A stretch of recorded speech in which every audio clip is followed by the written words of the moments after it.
il est temps de vous raconter la véritable histoire du Beatus. Il est caché dans la salle du trésor de l'abbaye, ancienne salle capitulaire. S'il s'appelle Beatus, c'est qu'il porte le nom du grand moine Beatus de Liébana, qui réalisa en Espagne le premier Beatus au 8e siècle.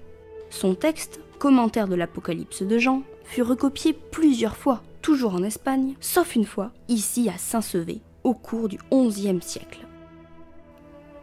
Aujourd'hui, il n'en reste qu'une trentaine dans le monde, dont celui-ci.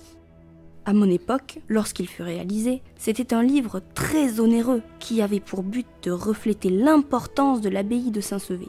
C'est grâce à la fortune de l'abbé Grégoire de Montaner qu'il a pu être réalisé ici. Le Beatus est écrit à la plume sur du parchemin, avec des encres de couleur vive et même de l'or. L'Apocalypse de Jean, texte du tout début du premier millénaire, avait été écrit pour dévoiler l'avenir aux premiers chrétiens qui étaient alors persécutés dans l'Empire romain. À l'époque où le Beatus fut réalisé, l'Espagne était sous domination musulmane. On comprend mieux pourquoi de l'autre côté des Pyrénées, les moines s'efforcèrent de le recopier. Ils voyaient peut-être dans l'Apocalypse la promesse d'une reconquête prochaine. Regardez cette carte du monde, tous ces détails. Elle est magnifique, c'est un trésor. À votre avis, que représente ce dessin? C'est l'abbaye de Saint-Sevé.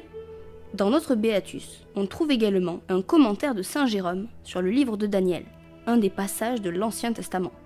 Le livre est rempli d'enluminures riches et colorées qui font du Beatus un livre très précieux.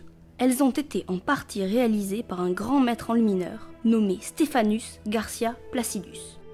Un jour, j'aimerais être enlumineur à mon tour pour réaliser d'aussi belles images. Mais avant, nous devons retrouver toutes les créatures qui s'en sont échappées. Nous n'avons plus une minute à perdre.